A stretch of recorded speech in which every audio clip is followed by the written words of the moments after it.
안녕하십니까. 타스 건축사무소의 김윤환 건축사입니다. 지금부터 실제 건축 사례 강좌를 시작하도록 하겠습니다. 오늘은 16번째 강좌로서 상가주택과 주차 방식, 상가주택에 있어서의 주차를 어떻게 하는지에 대한 강의를 해보도록 하겠습니다.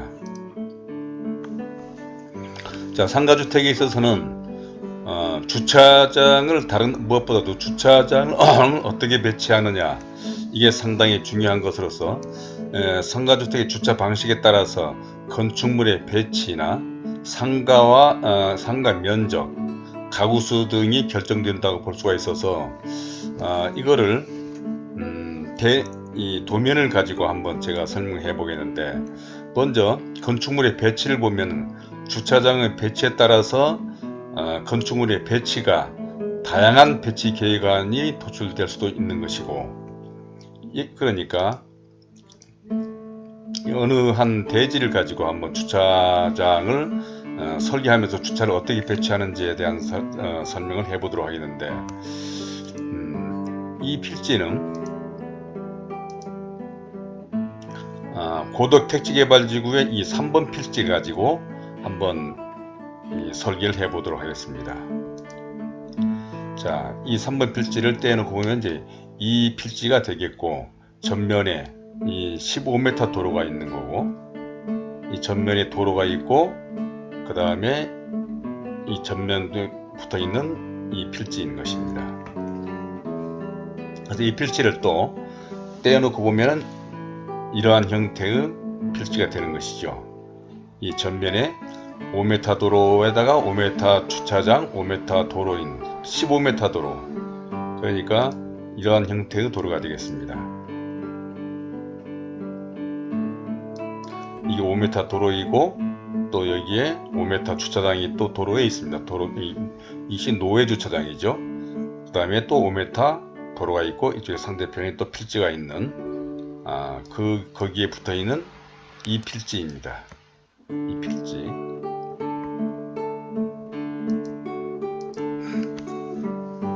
그래서 이 고덕 택지개발지구인데, 이 고덕 신도시 경우는 5가구가 허용되어 있고, 그래서 정상적으로 5가구를 주택을 배치하고 일종의 상가를 두는 경우에는 평택 주차장 조례에 의해서 6대의 주차가 필요하게 되어 있습니다. 그럼 이 6대의 주차를 어떻게 배치해 보느냐라고 하는 것을 한번 구상해 보면, 대략 뭐 이런 이 A에서 한 G안까지 여러 가지 안의 주차장을 배치해 볼 수가 있는데, 자, 이제 주차장, 우리 대지에서 주차 방법을 비교해 본 이 계획안인데, 이건 무작정 하는 것보다도 가장 좋은 방법은 아무래도 상가주택이기 때문에 우리가 좀 중점을 둬야 될 것은 상가 면적을 극대화할 수 있는 방법, 또 상가의 전면 길이가 도로에 또 길게 나올 수 있는 뭐 그런 것이 좋은 것이겠죠. 다음으로는 상가 전면이 도로에 근접할 수 있도록, 그러니까 만약에 주차를 이렇게 배치한다고 하면 건물은 이 뒤쪽으로 빠지게 되게 되는 건데, 이거를 입체적으로 보면 이렇게 설명할 수가 있는 거겠죠. 자, 만약에 전면에 주차를 이렇게 배치한다고 하면 건물이 이 뒤로 물러나야 되는 것이니까, 아마 여러분들 이런 건물들을 많이 봤을 겁니다. 이렇게 1층은 들어가고 2층은 전면에서 튀어나온 이런 건물을 많이 봤을 겁니다. 그러니까 이러한 배치 방법은, 모든 주차 배치 방법은 각각의 장단점이 있지만, 이거는 전면에 주차가 바로바로 들락날락 할 수 있는 그런 장점이 있지만, 상가가 도로로부터 이 주차 한 대가 5m이기 때문에 5m 정도로 물러나는, 셋백되는 그런 단점이 있어서, 예를 들자면 이 옆의 대지들은 만약에 이 건물들이 이런 양 옆에 있는 건물이 도로면에 바로 근접시켜서 배치한다 한다면 이 건물은 안으로 쑥 들어간 건물이 돼서 아마 이런 거는 좀 좋지 않은 뭐 그렇게 볼 수가 있는 거겠죠. 그래서 상가 편면이 도로에 근접할 수 있는 방법. 그 다음에 주택 평면이 남향이 될 수 있는 또는 주택의 평면이 어떤 그 데드 스페이스가 통로나 복도가 생기지 않고 좋은 평면이 될 수 있는 그런 주차 방법. 또 주택의 출입구의 위치가 좋은 위치로 나올 수 있는 그런 방법. 또 일조권을 받는 그런 대지를 한다면 일조권을 고려해서 일조권을 받는 방향 쪽으로 주차장을 또 배치한다든지 뭐 이러한 기본적인 생각을 가지고 주차를 방법을 생각하는 것이 좋으리라 생각하는데, 어떻든 간에 이 대지에 6대를 배치할 수 있는 방법은 A안은 보면은 이 양쪽에 2대 또 전면에 2대, 그래서 6대 이렇게 배치할 수 있는 방법도 있을 거고, 또 이 방법은 이쪽에 4대 전면에 1대 이쪽에 1대 그럼 6대가 되겠죠. 또는 이쪽에 4대 양옆에 2대 전면에 6대를 다 두는 방법, 또는 전면에 6대가 있고 그 다음에 1대가 뒤로 빠지는. 이거는 왜냐하면 이 상가를 출입할 수, 만약 여기까지 주차를 해버리면 상가를 들어갈 수 있는 입구가 없어지기 때문에 1대가 이제 빠져야 되는 뭐 그런 경우가 있는 거겠죠. 또는 이쪽에 5대를 두고 이쪽에 1대를 둔다든지, 또는 뭐 이쪽에 4대를 두고 이 평행주차로 2대를 두는 방법, 뭐 이런 방법들이 이렇게 다양하게 구상해 볼 수 있는 겁니다. 그래서 그러한 것에 따라서 만약에 A안을 배치한다 한다면, A안으로 한다면 코아를 또 이제 주택 올라가는 계단도 여기다 둬야 되겠고, 각각이 여기에 따라서 이제 코아도 같이 생각을 해봐야 되는 건데, 그래서 이런 주차 방식에 따라서 건물의 배치가 달라지고, 건물의 배치가 달라지면 건물의 평면, 건물의 인면, 모든 것이 다 달라지는 것이 되겠죠.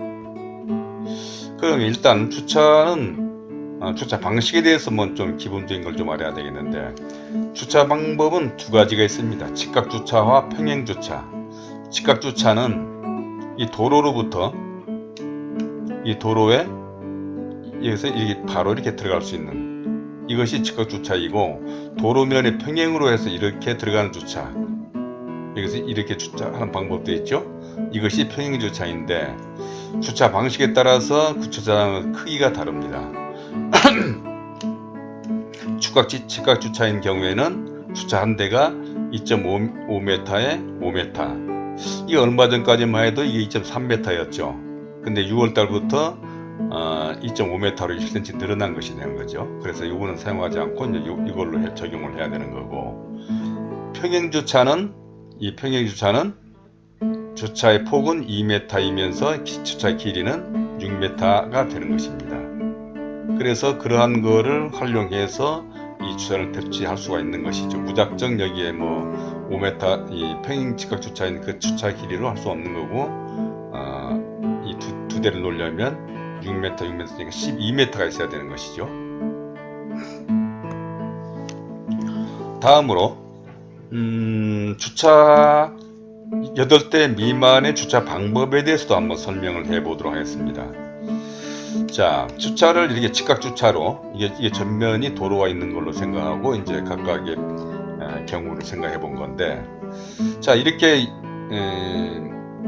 나란히 이 배치하는 거는 할 수가 있는 건데, 이렇게 하는 거는 사실은 불가능하겠죠. 사실은 되죠. 왜냐하면 이렇게 되면 어디 건물로 들어갈 수 있는 입구가 안 생기기 때문에 뭐 이렇게는 안 되겠지만, 하여튼 이렇게 배치하는 방법이 있는 거고, 다음으로는 또 이렇게 배치하는 수 있는 방법도 있습니다. 이 5대를 두고 또 더 하는 경우라 한다면, 5대가 넘어지는 경우에는 여기에 2m50을 떨어뜨린 다음에 또 여기에 주차를 배치할 수가 있는 것입니다. 또는 자, 이렇게 뭐 6대를 놓는 방법도 사람들은 생각해 볼 수 있는데 이거는 인정되지 않습니다. 5대까지만, 이렇게 뒤에 차가 있는 경우에는 5대까지만 인정을 해주지, 이 차가 있는 경우는 이건 인정이 되지 않습니다. 마찬가지로 이런 경우도 마찬가지죠. 하나, 둘, 셋, 넷, 다섯. 이 5대가 넘어가면 2m 50을 떨어뜨린 다음에 또 한 대를 이 옆으로 배치할 수가 있어서 8대까지 배치하는 경우를 얘기하는 겁니다. 8대가 넘어지면은 이런 주차는 인정이 안 되는 겁니다. 이 주차 전면에 있고 뒤에 또 있는 이런 주차들은. 그래서 이런 거를 염두에 두고 또 해야 되겠고, 다음으로는 이 지구 단위 지침을 한번 좀 봐야 할 필요가 있습니다. 자, 이거는 평택 고덕에 있는 지구 단위 지침의 주차 차량 진출입에 관한, 주차 등에 관한 사항이 규정되는 내용을 보게 되면, 예를 들자면 근린생활성 용지의 경우 차량의 진출입구는 획지당 1개소만 설치하며 그 폭원은 8m를 초과할 수 없다. 이런 규정이 있는 경우가 있습니다. 물론 이건 근린생활시설 용지를 얘기하는 겁니다. 단독주택 용지, 상가주택은 단독주택 용지에 해당하는 건데, 단독주택 용지에서는 이것이 해당이 안 되는데, 근데 어느 지역에 어느 신도시의 지구단위 지침을 보면은 단독주택 용지에 있어서도 차량의 진출입구는 획지당 1개소만 설치한다. 이 얘기는 무슨 얘기냐면, 자, 이러한 주차 방식인 경우에는 주차가 이쪽으로 나가고 또 이건 옆으로 이렇게 들어오는 이런 방식이 되는 것이죠. 그럼 이 한 획지당 하나 필지에서 주차 진출입구가 여기도 하나 있고 여기도 하나 있고 세 군데가, 이놈까지는 세 군데가 있는 셈이 되는 건데, 이런 경우는 두 군데지. 여기 한 군데, 여기 한 군데. 이런 경우는 한 군데라고 볼 수가 있겠죠. 이쪽 나가는 거니까. 그런데 이 지침에 의하면 획지당 1개소만 설치한다고 그랬으니까, 만약에 이러한 규정이 있다고 한다고 하면 이러한 주차 방식들은 인정이 안 되는 겁니다. 이런 경우는 해당이 되는 것이죠. 그런데 여기에 있어서도 이 지구단위 지침에 보면 그 폭원은 8m를 초과할 수 없다라는 규정이 또 있는 경우가 많습니다. 그 얘기는 무슨 얘기냐면, 이 주차장에 나가는 이 폭원이라는 얘기는 이 폭원을 얘기하는 겁니다. 이렇게 배치하는 경우에는 이게 몇 대입니까? 하나, 둘, 셋, 넷, 다섯, 6대니까 2.5m가 6대니까 15m가 되겠죠. 만약에 3대를 배치한다고 하면은 2.5m씩이니까 7.5m가 될 거 아니겠습니까? 그러니까 주차 폭원을 8m로 제한한다고 하면은 이런 경우는 해당이 가능한 거죠. 8m가 넘지 않으니까. 그런데 이러한 주차 방식은 안 된다는 얘기가 되는 겁니다. 안 되는 거죠. 그래서 그러한 규정도 그 용어를 잘 이해를 해야 될 것 같다고 해서 제가 이 말씀을 설명을 드리는 것입니다. 자, 그러면 이 대지에 있어서 주차 방식은 이런 A, B, C, D, G까지 이런 방식들이 있는데, 이 중에서 어느 방식이 가장 좋을까? 이거는 아까 여기 설명한 대로 어떤 안이 상가 면적이 가장 많이 나오는 거고, 상가 전면의 길이가 넓고 상가 전면이 도로에 근접할 수 있는가, 또는 뭐 이러한 요소들을 가장 잘 맞는 안이 아마 주차 방식에서는 가장 최적의 안이라고 볼 수가 있을 텐데, 예를 들자면 뭐 A, B, C 이 안의 상가 면적을 보면은 A 안은 140제곱미터, B 안은 118, C 안은 130제곱미터 이렇게 나오는 그런 경우를 볼 수가 있는 거고, 자, 이렇게 뭐 A 안 같은 경우에는 이 전면의 폭이 뭐 12.2m 정도 나오는데, 뭐 이렇게 배치한다고 한다면 전면의 폭은 순수한 상가 면적, 상가 전면 이 계단실이 나와버리기 때문에 또 이러면 또 뭐 7.2m가 안 되고 이것도 마찬가지가 되겠네요.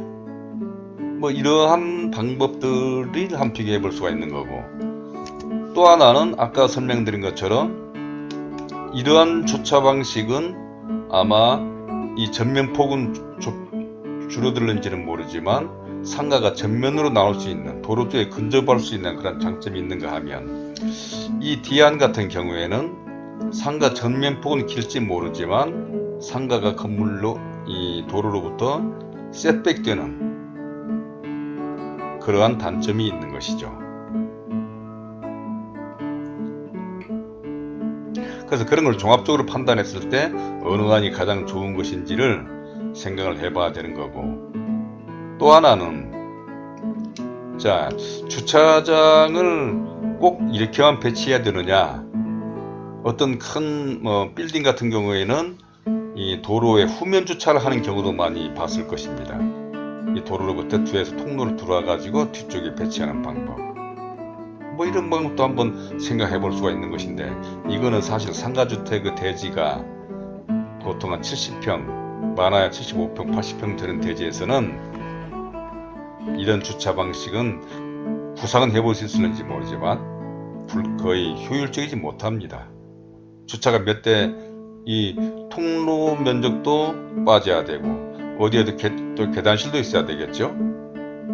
그렇게 하는 경우에 상가 면적이 대폭 줄어들, 뭐 1층 면적을 거의 대부분 주차장을 하지 않는 한에는 이 후면 주차는 거의 효율적이지 못해서 생각해보는 자체부터가 거의 불가능하다고 볼 수가 있겠고, 또 어떤 사람들은 지하 주차를 또 염두에 두는 사람도 있습니다.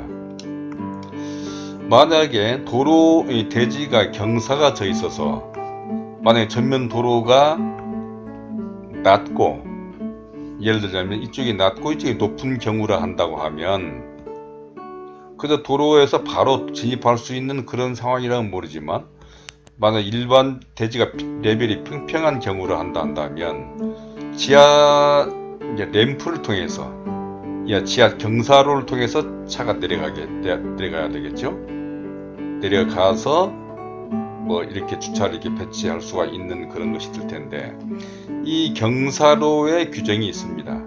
경사로의 규정은 건축법상의 주장법에서 1대6, 그러니까 17% 정도, 경사로가 경사 각도가 17% 정도여야 되는 것입니다. 그래서 만약에 지하 층고를 3m로 하는 경우에는 경사로 길이는 무려 18m까지 나와야 되는 것입니다. 그러니까 여기서 여기까지 18m 돼야지 비로소 이 차가 도로로부터 지하로 진입하게 할 수가 있는 것이죠. 그런데 이런 대지인 경우에는 이 대지 길이가 15m밖에 안 됩니다.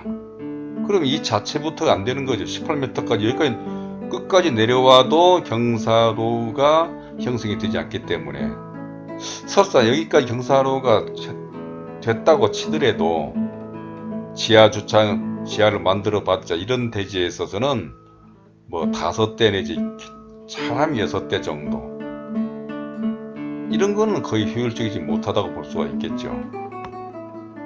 1층에 있어서도 지하 통로로 빠지는 면적이 빠져야 되고 계단실 빠지고, 그러면 뭐 상가가 이 정도 폭밖에 안 되는 거 아니겠습니까, 1층에서.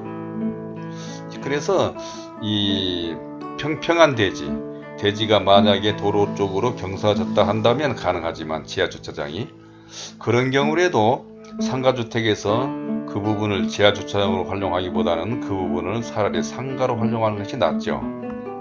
그래서 상가주택에서 지하 주차장을 하는 경우는 거의 불가능하다, 거의 없다고 해도 무리가 아닐 것입니다. 그래서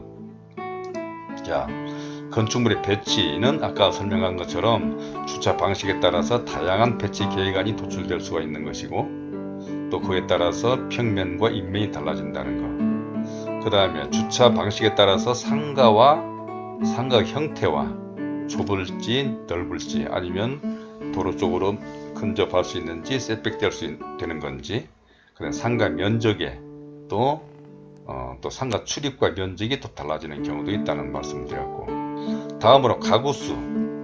자, 이 가구수를 얘기하려면 이제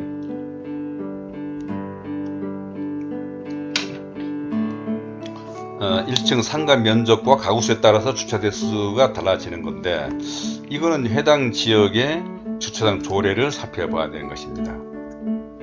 자, 이 고덕 같은 경우에는 평택시 부설 주차장 설치 기준이라고 하는 이거는 평택 주차장 조례에 의해서 나오는 이 규정인데, 여기 보면은 평택의 경우에는 이제 상가와 주택이 있으니까 상가 부분은 이 일종 근린생활시설에 해당이 돼서 고덕지구는 200제곱미터마당 한 대의 주차장이 필요하다라고 규정되어 있고, 주택인 경우에 있어서는 세대당 한 대로 규정이 되어 있습니다. 이건 주택건설 기준 등에 관한 규정에 따라서 산정된 주택건설 기준에 관한 규정, 이거를 한번 더 한번 볼까요? 자, 주택건설 기준에 관한 규정 27조에 보면 주차장에, 그러니까 아파트라든지 다세대 주택, 다가구 주택, 이런 주택에 대한 주차장에 관한 거는 이 규정을 살펴봐야 되는 겁니다. 여기 주차장 주택건설 기준에 관한 규정 27조, 이놈에 따라서 평택시의 경우에는 세대당 한 대로,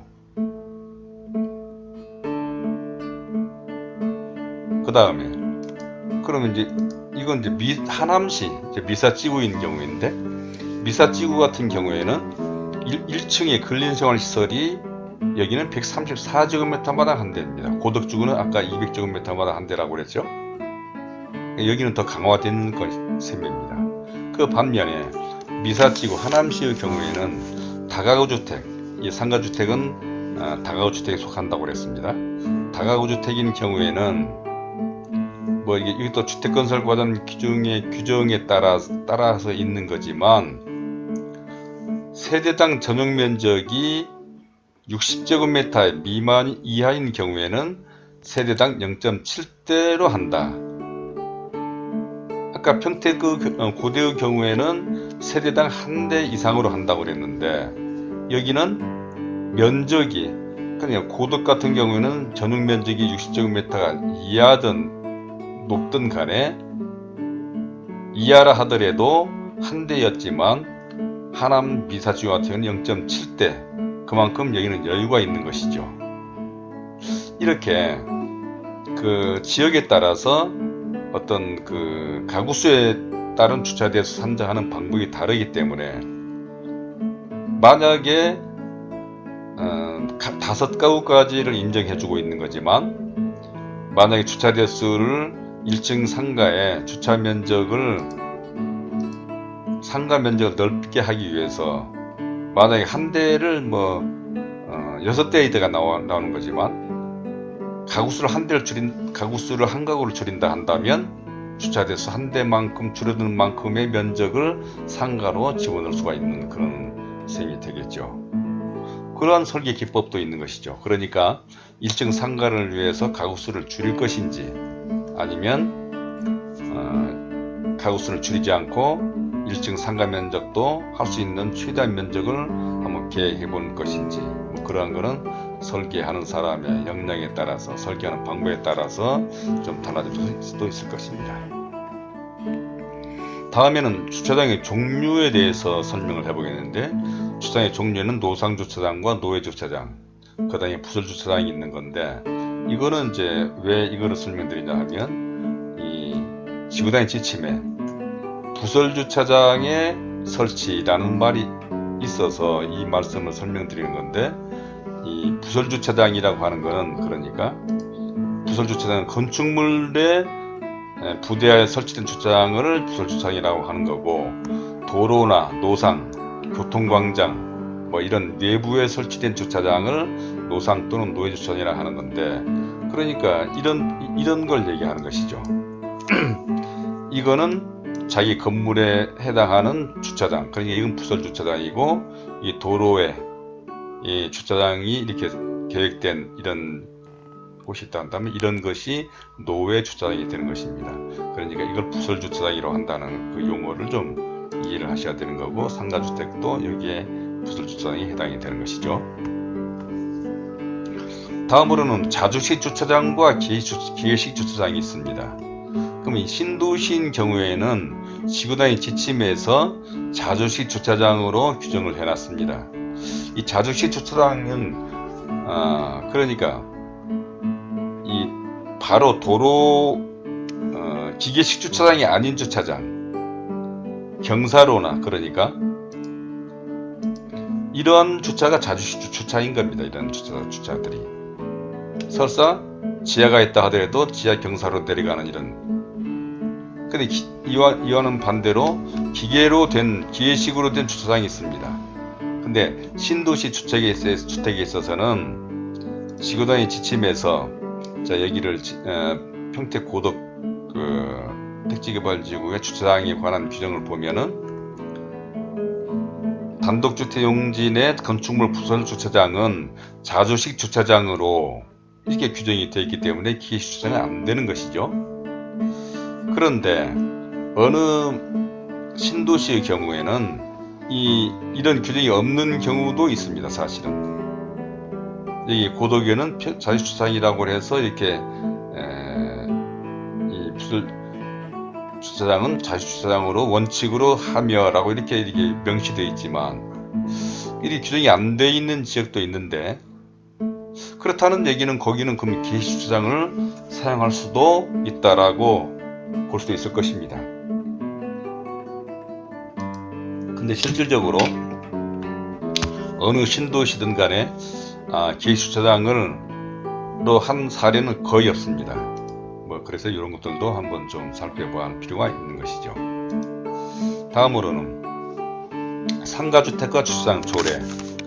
자, 주차장은 주차장법에 의해서 주차장법 시행령, 주차장법 시행규칙, 특히 주차장법 11조 조항이 상당히 중요한 조항들이 많이 있습니다.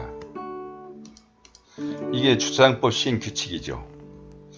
그러니까 예전에도 말씀드린 것처럼 지금 인터넷이 발달돼서 국가법령정보센터라는 홈페이지에 여기 인터넷에 들어가 보면 여기에다가 각종 법, 건축법이든 주차장법, 아니면 무슨 이런 일반적인 법도 다 여기다 조회해 볼 수가 있는데, 여기에서 검색해 보면 주차장법, 정법 시행령, 주차장법 시행규칙 이렇게 가까이 볼 수가 있습니다. 그래서 근데 특히 이 부설주차장에 관한 것은 주차장법 시행규칙 11조 이 조항을 잘 살펴봐야 됩니다.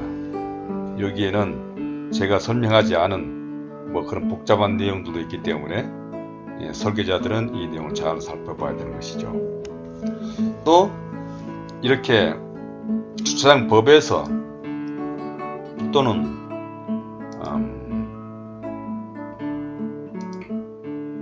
이 주택건설 기준 등에 관한 규정에서 주차에 관한 거를 규정되어 있지만은 이거는 전국적인 그 법에서 규정한 것이고, 이거를 각 지자체에 따라서 아까도 설명한 것처럼 각 지역마다 평택은 이런 주차장 설치 기준을 마련하고 있고, 면적당 몇 제곱미터 한 대 또는 가구당 한 대 이런 식으로 규정이 되어 있고, 그렇기 때문에 이 해당 지자체 단체마다 해서 만들어진 부설 주차장 설치 기준을 잘 살펴봐서 설계를 해야 되는 것입니다. 다음에 주차 방식은 아까도 설명드렸지만 직각주차는 2.5m에 5m 아까 설명드렸죠. 좀 전에는 2.3m에서 5m로 했는데, 평행주차인 경우에는 2m, 6m라고 하는 것을 아까 여기에서 설명드린 바가 있습니다. 그래서 이 주차장에 관한 거는 다시 한번 말씀드린다면 어떻게 6대를 확보하느냐 하는 방법에 대한 거는 각각의 안들을 이 안에 따라서 이 대지인 경우에는 사실 이 A안이 가장 일정 상가 면적도 넓고, 또는 다음으로 이 도로 쪽으로 전면 길이도 다른 안에 비해서 괜찮고, 또는 이렇게 설계해 보니까 건물의 외관도, 그러니까 예를 들면 이런 것이 되겠죠.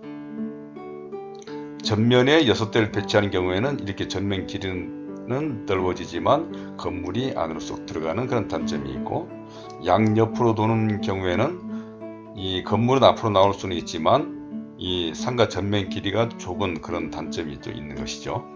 그래서 저희는 이런 방식으로 양옆에 2대, 전면에 2대, 이렇게 6대를 배치하면서 뭐 이런 이 건물은 또 일주권까지 받게 됨으로 해서 이렇게 좀 경사졌습니다만은, 뭐 이러한 그러니까 이 주차 방식은 단순히 뭐 이러한 것도 중요하지만 건물의 외관이라든지 일조권, 뭐 주택 출입구, 또 각층 주택 면적의 주택 평면, 자 이렇게 주차를 이 양쪽에 2대하고 전면에 4대하고 6대 이렇게 했을 때 이 2, 3층의 평면이 어떻게 나오는지, 뭐 이런 것들도 같이 종합적으로, 그러니까 이 모든 안들 하나하나마다 주택도 계획을 해봐야 되는 일이 하는 것이죠. 그래서 이 주차장은 상가주택 설계에 있어서 어떻게 주차장을 배치하느냐는 상당히 중요한 요소이기 때문에 이러한 점들을 잘 고려해서 설계를 해야 된다라고 해서 오늘은 주차장에 대해서 설명드렸고, 마지막으로 이 주차장 한 대의 크기가 아까 말씀드린 것처럼 5m에 2.5m, 그러니까 7.5제곱미터에 한 대가 7.5제곱미터이기 때문에 거의 한 3평 정도, 3.5평 정도의 면적이 있다 보니까 어떻게 하든 간에 주차 대수를 줄이면서 상가 면적을 최대한도 많이 확보하면서 또 주택 가구 수도 5가구, 최대한 많은 가구 수를 하려 하는 그런 욕구에 의해서 한 대를 어떻게 줄이든지, 어떻게 뭐 예를 들자면 후면 주차를 하든지 뭐 지하 주차를 한번 생각해 보든지 여러 가지 해볼 수가 있는 건데,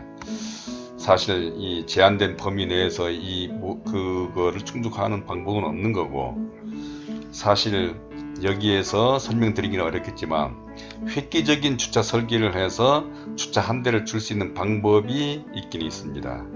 그거는 이 주차장법,